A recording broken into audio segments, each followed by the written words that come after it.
אז מה קורה חברים, יש לי פה ולוג חדש, אני נמצא במקום הסודי שלי.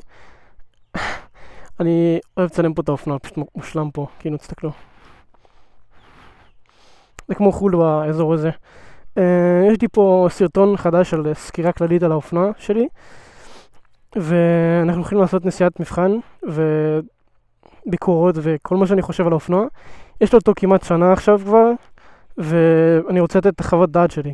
אני חושב שזה מעניין המון אנשים, ואני כאן כדי לעשות את הסרטון הזה.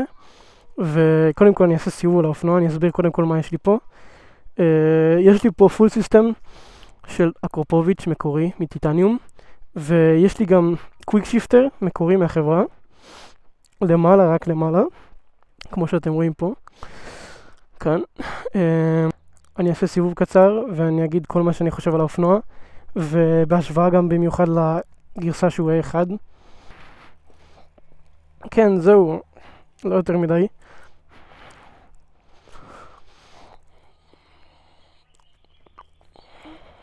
אז כן, אני עכשיו אתחיל את הנסיעה שלי. אני לא יודע אם מותר לי לנסוע פה בכלל, אני אגיד את האמת. פשוט כל פעם שאני נוסע פה אנשים מסתכלים עליי כל כך מוזר. אז אני אניע אותו בשבילכם, אני אלחץ טיפה, כי לא נראה לי, אנשים נראה לי השתגעו פה.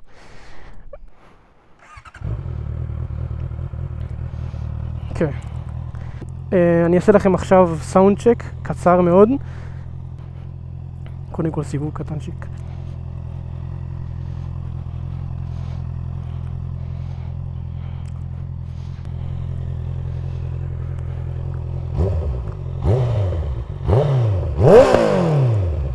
אוקיי, אז הלכתי למקום קצת יותר, שאפשר לעשות קצת יותר רעש ויותר לדבר. בואו נדבר קודם כל על המשקל. האופנוע זה לא קל בכלל, האופנוע זה כבד, כבד מאוד.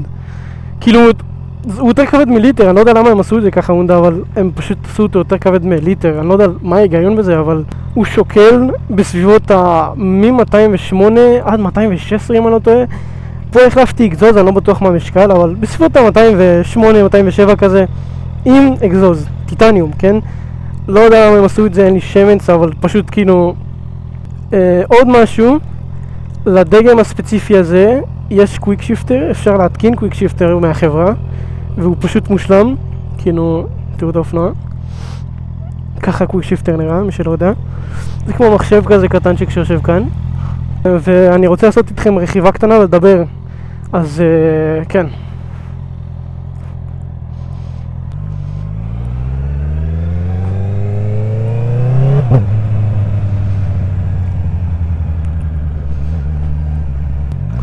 אגב, בדגם הזה יש כאילו אפשרות לכבות את הטרקשן קונטרול, שזה בקרת ההחלקה למי שלא יודע.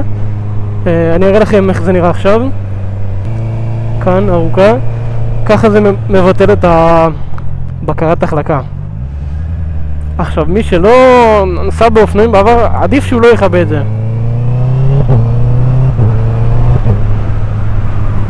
כאן אני אתן לכם לשמוע את הקוויק שיפטר.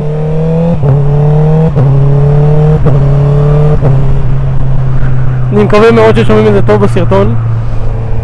עכשיו בואו אני אדבר איתכם על הגרסה המוגבלת של האופנוע הזה.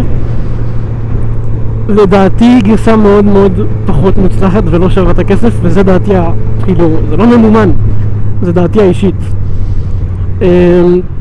כשהאופנוע מוגבל, הוא מגיע בסביבות ה-38 כוח סוס לגלגל, על 216 קילו, משהו כזה, כאילו, זה המון, וזה האופנוע לא זז כשהוא מוגבל.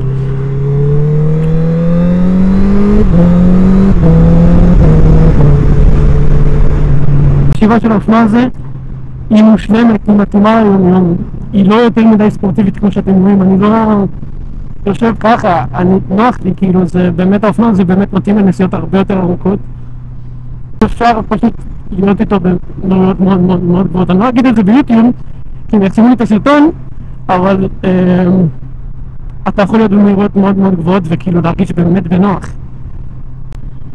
עכשיו, האופנוע הזה, לא יודע, למי שאוהב ווילי, זה פחות הקטע שלו, קשה להרים פה, קשה לנסות להרים פה. כאילו, האופנוע הזה לא אוהב ווילי, חד משמעית הוא לא אוהב ווילי.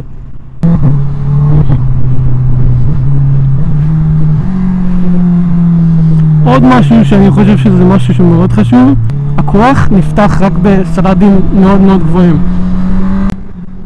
אני מנסה לתת לכם טיפה בשביל כאילו שתראו את הכוח של האופנוע ועל מה שאני מדבר.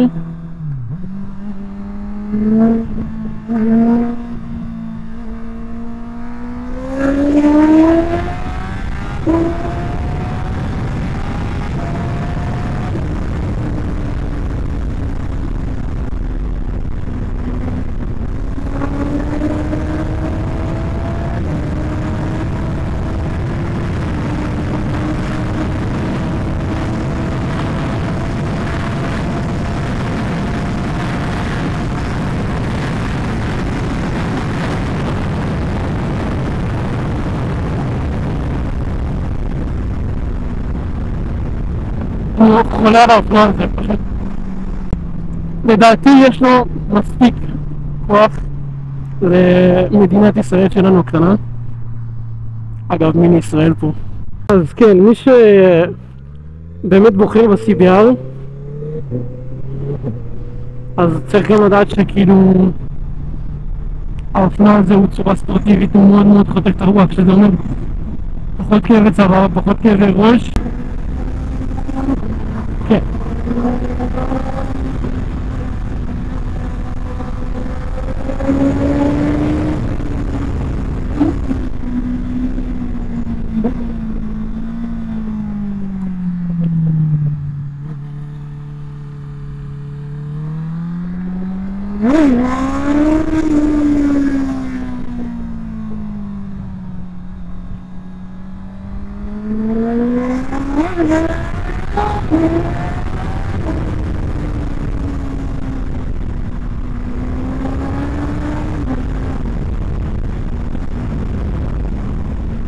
כן, אז הסתובבתי עכשיו כדי להמשיך לדבר.